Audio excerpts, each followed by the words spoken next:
Ya, nah kali ini di dalam kitab Wahyu ini peperangan fisik dan dia menang juga. Artinya melawan iblis secara rohani maupun secara jasmani, Yesus menang, menang total.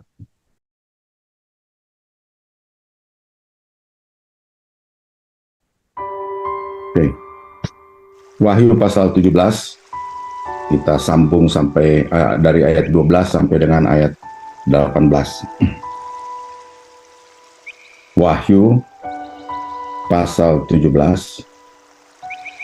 ayat 12 hingga ayat 18.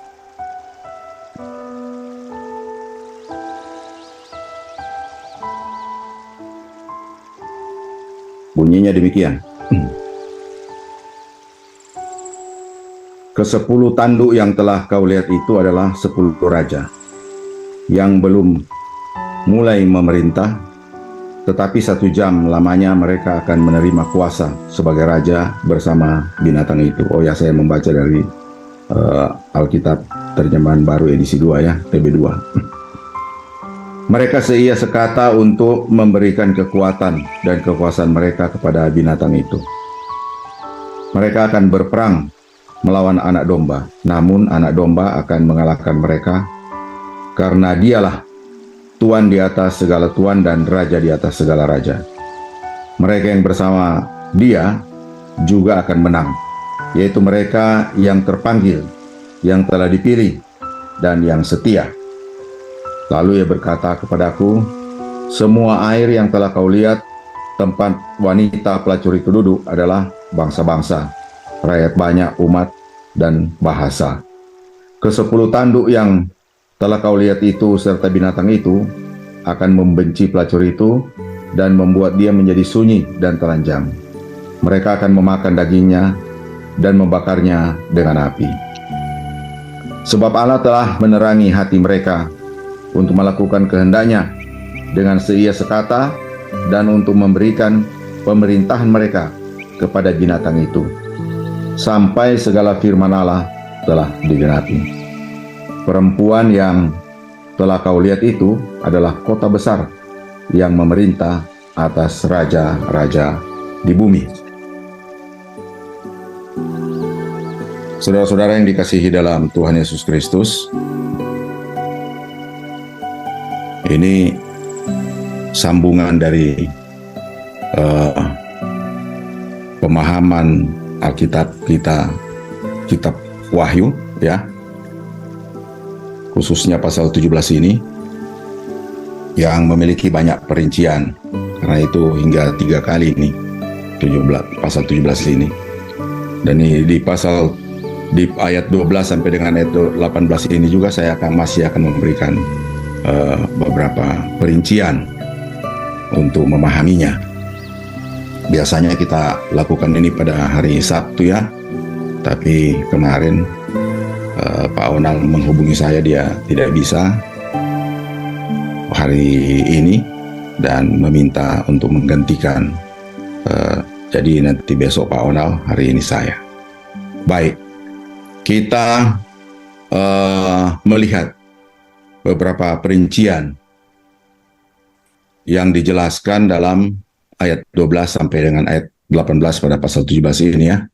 Nah, sebelum kita masuk pada ayat 12, saya ingin mengetengahkan dulu atau menjelaskan ya tentang 10 tanduk ya, sebagai atau disebut sebagai 10 raja ya.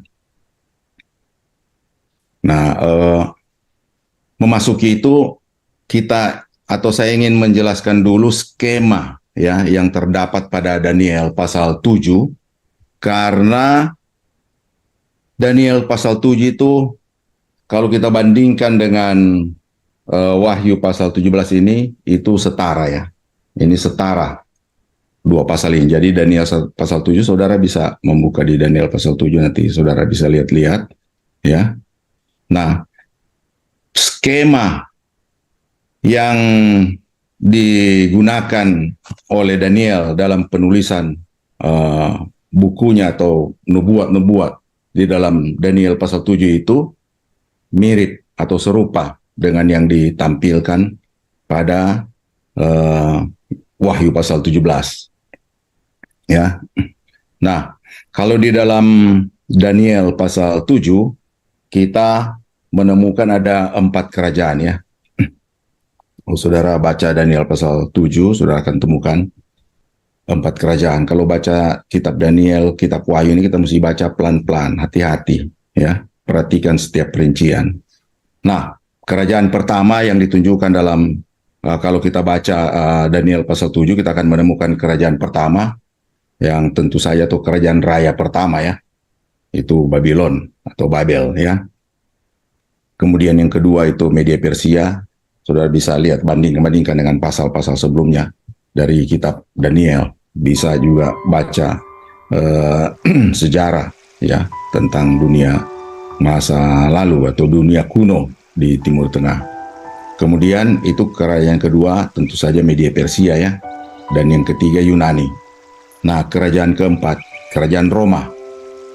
Lalu kalau kita melihat ke Daniel pasal 7 itu, kita akan menemukan dari kerajaan keempat yang biasanya ditafsirkan sebagai Roma, muncul 10 tanduk ya. 10 tanduk. Dan dari 10 tanduk itu muncul 1 tanduk kecil ya. 1 tanduk kecil yang membuat 3 tanduk tercabut. Jadi 10 kurang 3 tambah 1. Artinya menjadi 8 ya. Nah, jadi sekarang ada 8 tanduk. Dan di antara 8 tanduk itu ada tanduk kecil itu. Ya.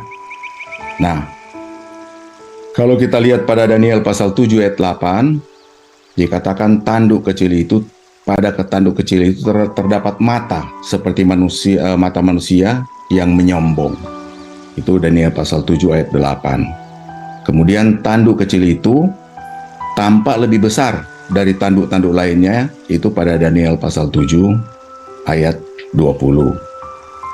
Saudara-saudara, tanduk kecil itu kemudian ya diceritakan kemudian pada ayat 21 dalam Daniel pasal 7, dikatakan ia berperang mengalahkan orang-orang kudus ya. Dia berperang mengalahkan melawan orang-orang kudus dan mengalahkan orang-orang kudus. Nah, saudara-saudara, yang kalau kita perhatikan ini sama dengan pada Wahyu pasal 13 ayat 7. Ya, si binatang itu atau antikristus berperang melawan orang-orang kudus. Nah, kemudian tanduk itu mengucapkan kata-kata yang menentang yang maha tinggi. Ya, itu di Daniel pasal 7 ya. Dan menganiaya orang-orang kudus itu selama 1 masa, 2 masa, setengah masa. Jadi 3,5 tahun. Itu di Daniel pasal 7 ayat 25 ya. Kemudian tanduk kecil itu pun dicabut dan pemerintahan diserahkan kepada orang-orang kudus. Itu di Daniel pasal 7 ayat 26. Nah, kalau saudara lihat, ini adalah kerajaan milenium yang diceritakan dalam Wahyu 20 ayat 1 sampai dengan ayat 6 ya. Nah, jadi ini skema kitab Daniel ya. Jadi kita sejajarkan sekarang Daniel pasal 7 dengan apa yang kita temukan pada Wahyu pasal 17 ya. Nah, Daniel pasal 7, kerajaan keempat ya, itu Roma.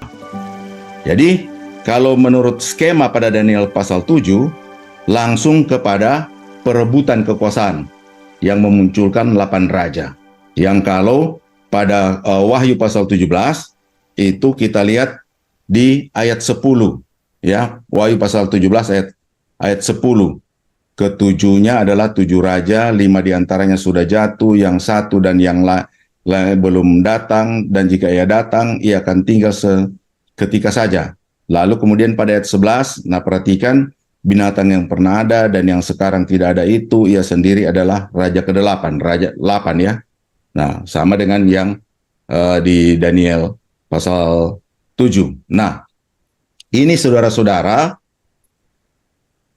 berbicara tentang 3,5 tahun pertama ya, pada masa sengsara. Jadi ketika ini kerajaan keempat ya. Habis kerajaan keempat, langsung masuk ke tahap pertama dari masa sengsara. Nyambung dia, ya. Nah, lalu kemudian setelah nyambung masa sengsara ini, di sini itu perebutan kekuasaan itu yang kalau kita bandingkan dengan pasal-pasal lainnya dalam kitab Wahyu, ini 3,5 tahun pertama itu pembukaan meterai, ya, penghakiman seri meterai, meterai ke-1, ke-2, ke-3, ke-4, itu 4 penunggang kuda, ya. Nah ini, nah lalu meterai ke-5, ke-6, meterai ke-7 berubah menjadi sangkakala, oke? Nah jadi pada kalau kita membaca, saya sudah beberapa kali menjelaskan ya, pada meterai pertama, kedua, ketiga, dan keempat, itu penunggang kuda dimulai dengan kuda putih, yaitu ini iblis meraih simpati seluruh dunia, seakan-akan ingin memberikan kedamaian kepada seluruh dunia. Tetapi kemudian tiba-tiba gerakannya menjadi gerakan peperangan, ya, pertikaian di mana-mana muncul, ya. Jadi ketika dunia sudah bersimpati kepadanya dan mulai berada di bawah kungkungannya, rayuannya, nah tiba-tiba mulai ada yang saling menentang, ya. Dunia terjerumus ke dalam ketidakdamaian sebetulnya. Peperangan yang mengakibatkan kelangkaan pangan dan mengakibatkan munculnya banyak penyakit sehingga pada penunggang kuda keempat namanya ketahuan maut, ya. Terjadi kematian yang begitu banyak. Jadi dari kuda putih berubah menjadi kuda merah, peperangan menjadi kuda hitam. Ini kelangkaan pangan, dan disusul dengan kuda keempat, kuda pucat atau hijau kuning, ya, yaitu kematian yang begitu banyak. Ini terjadi pada parohan pertama masa sengsara, ya, 3,5 tahun. Nah ini raja-raja berebutan. Ya, sebetulnya dalam keterangan saya yang lalu sebetulnya kan cuma ada 6 raja, ya. Nah, cuma 6 raja sebetulnya.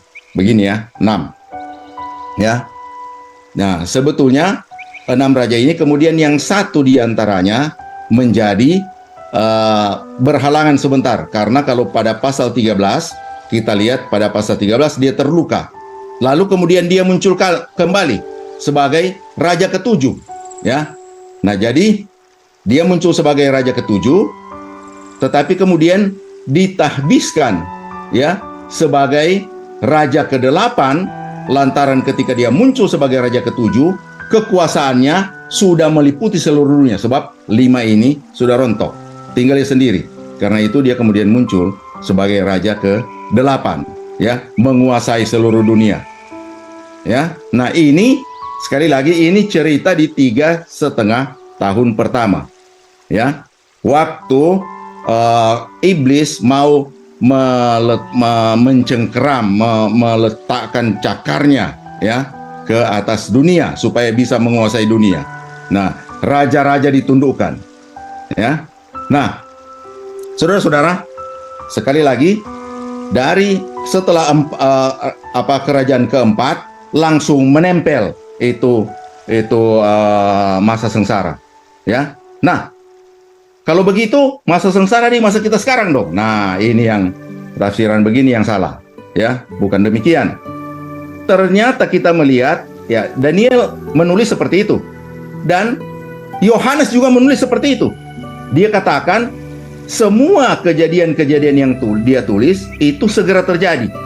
Jadi baik masa sengsara pertama, kemudian masa sengsara tahap kedua 3,5 tahun kedua, lalu kedatangan Yesus juga segera terjadi. Nah, tetapi saudara lihat, jadi habis kedatangan Yesus kemudian langit baru dan bumi baru. Ini semua segera terjadi. Tapi ternyata kita lihat kan belum terjadi, ya.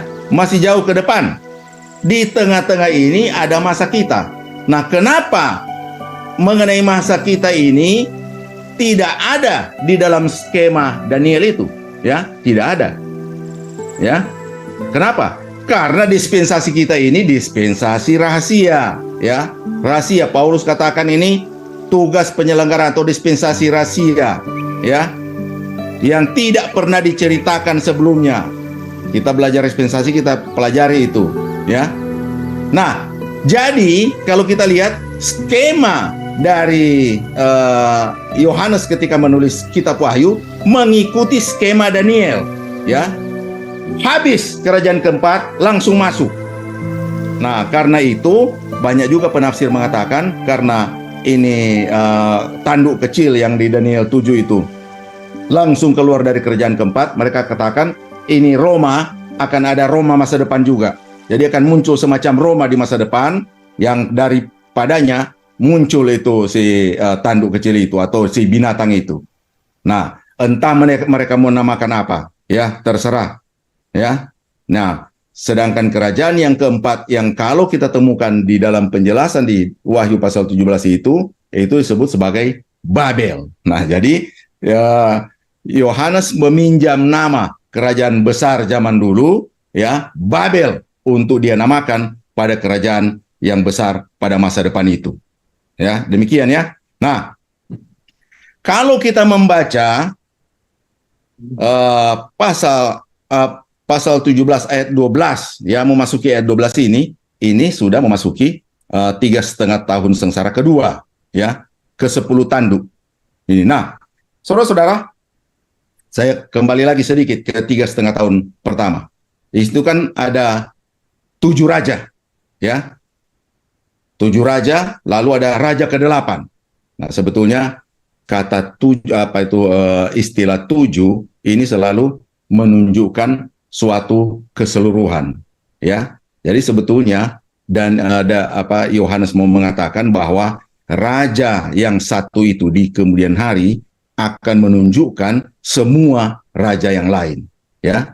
Jadi dalam perebutan di 3,5 tahun pertama, perebutan kekuasaan di 3,5 tahun pertama, rontoklah semua kekuasaan yang lain, memunculkan raja ke-8 itu, ya, yang ternyata adalah raja ke-6 juga.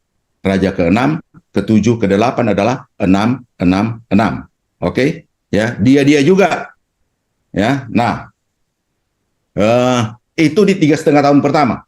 Jadi, melalui penggambaran ini, sekali lagi, di 3,5 tahun pertama, Yohanes ingin mengatakan bahwa seluruh kekuasaan dunia akan tunduk kepada kekuasaan yang dibangun oleh iblis. Dan di tengah 7 tahun sengsara itu, jadi memasuki 3,5 tahun itu, mencuatlah si binatang yang keluar dari laut, ya, binatang yang keluar dari sarang iblis.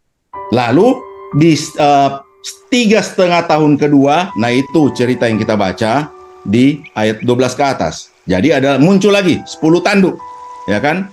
Ke-10 tanduk yang telah kau lihat itu adalah 10 raja. Nah, ini 10 raja. 10 raja ditambah, ya. Nah, kita perhatikan ya. Ke-10 tanduk yang telah kau lihat itu adalah 10 raja yang belum mulai memerintah. Tetapi 1 jam lamanya mereka akan menerima kuasa sebagai raja bersama binatang itu. Jadi ada 10 raja ditambah si binatang. Berarti ada 11 raja ya. Nah, si binatang ini ditambah 10 raja. Angka 10 juga mirip-mirip dengan 7. Itu juga melambangkan keseluruhan, ya. Jadi sebetulnya Yohanes juga mau mengatakan bahwa nantinya ketika dia muncul ke permukaan sebagai penguasa, maka dia akan menundukkan raja-raja yang banyak juga. Nah, kira-kira seperti itu, ya. Sebetulnya sama ketika kita membaca pasal 2 dan 3.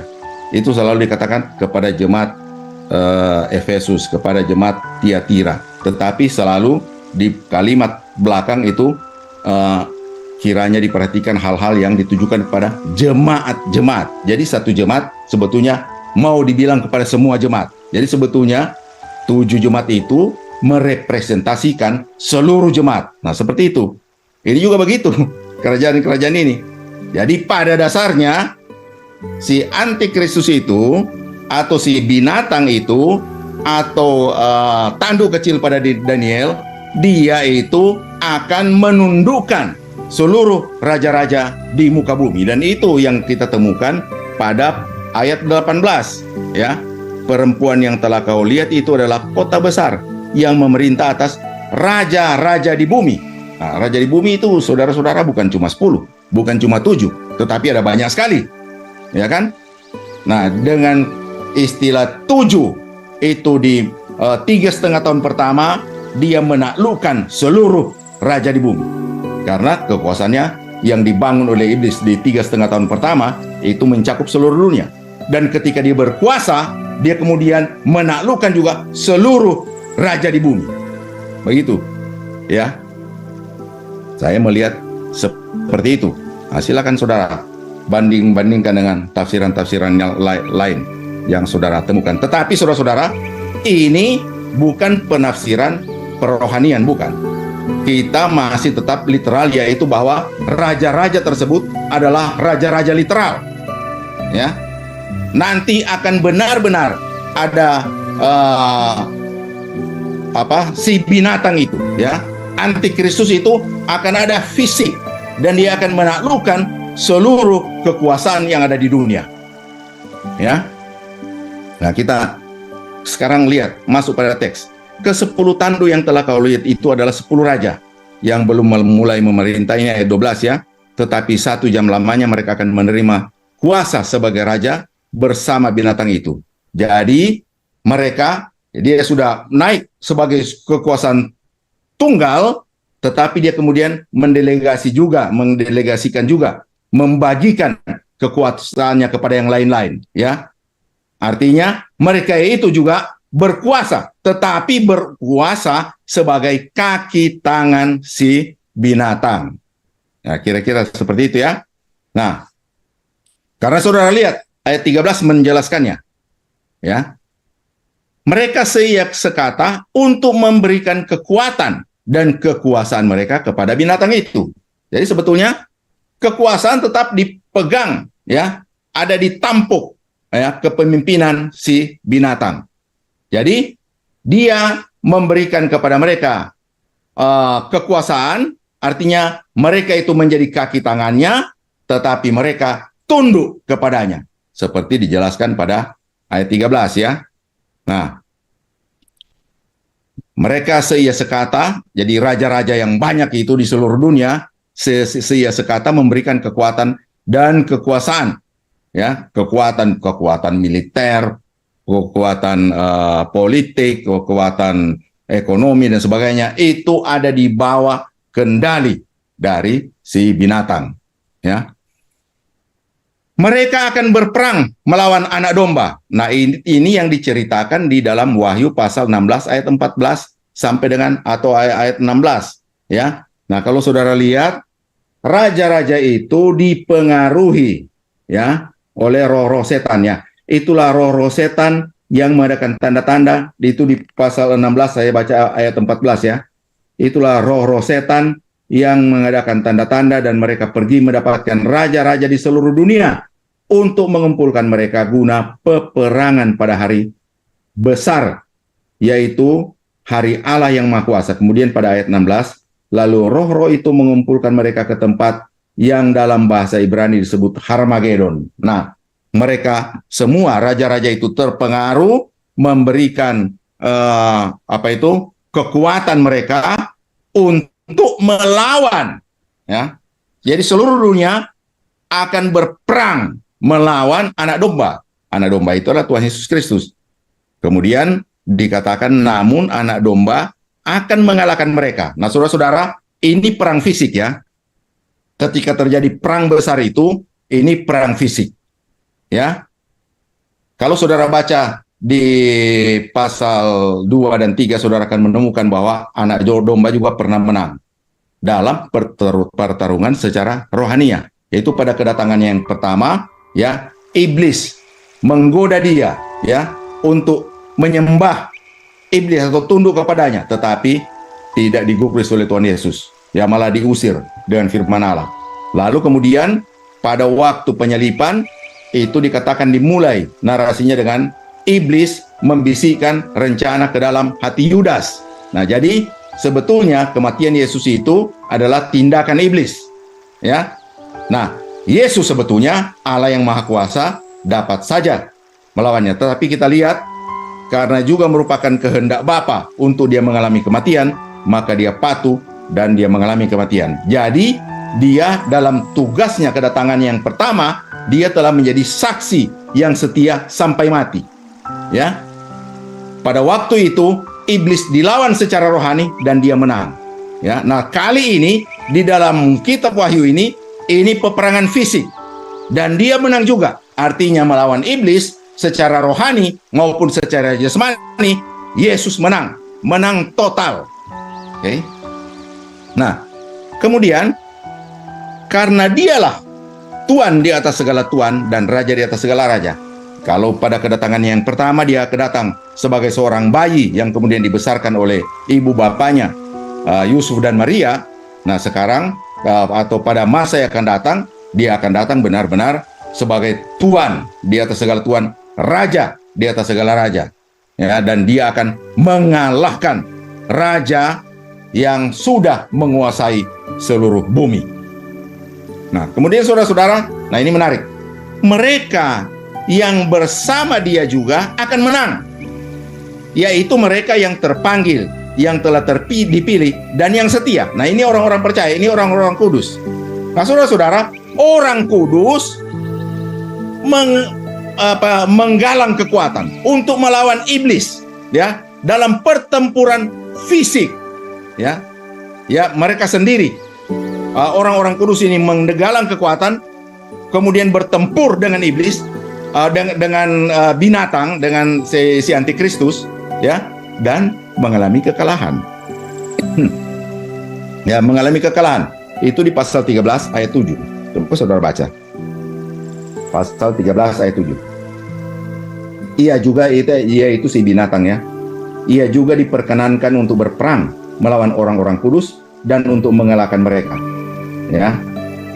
Kepadanya diberikan kuasa atas setiap suku, umat, bahasa, dan bangsa.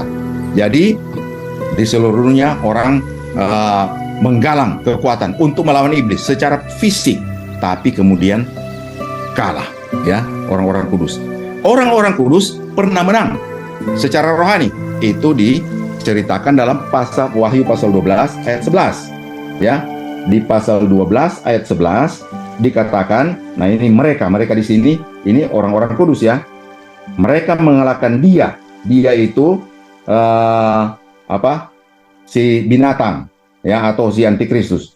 Mereka mengalahkan dia oleh darah anak domba, oleh perkataan kesaksian mereka, karena mereka tidak mengasihi nyawa mereka sampai harus menghadapi maut. Nah, itu maksudnya kesetiaan. Yang di sini diulang lagi kata itu, ya. Mereka yang bersama dia juga akan menang, yaitu mereka yang terpanggil, yang telah dipilih, dan yang setia. Jadi di pasal 12 ayat 11 itu menang secara rohani. Karena apa? Di situ mereka mati secara fisik, ya, tetapi tidak tunduk kepada iblis. Nah, bersama Kristus mereka menang. Jadi kemenangan Kristus secara fisik akan menjadi kemenangan orang percaya juga, orang-orang yang setia kepada Kristus ini. Nah, dengan kata lain, bukan cuma Kristus yang kelak akan mengalami kemenangan total. Ya, jadi Kristus berperang dengan iblis secara rohani, ya, tidak melawan dalam kedatangan pertama, ya. Dia tidak tunduk kepada iblis, ya, dan dia menang. Ya. Sebetulnya memang ada unsur fisik juga sih, karena dia kan waktu mati keluar lagi dari kubur secara fisik dan pergi ke surga. Tetapi sampai hari ini iblis masih ada, ya, di sekitar kita. Mungkin juga ada di dalam hati orang-orang yang tidak percaya. Ya. Nah, akan tetapi kekalahan iblis secara fisik benar-benar baru ketika Kristus datang kedua kali dan memerangi mereka, dia dan para anteknya secara fisik. Nah, jadi pada waktu Kristus berperang secara fisik itu, perang Armageddon, lalu kemudian karena pemunculannya, maka ada teofania, gejala alam yang dahsyat karena penampilan Allah, ya. Gejala teofani itu muncul. Gejala karena Allah muncul atau Tuhan muncul, ya, gempa bumi yang dahsyat yang membuat kota besar itu terbelah menjadi 3. Kalau kita baca di dalam Sakaria pasal 14, Yerusalem terbelah menjadi dua. Nah, di sini kota besar terbelah menjadi tiga.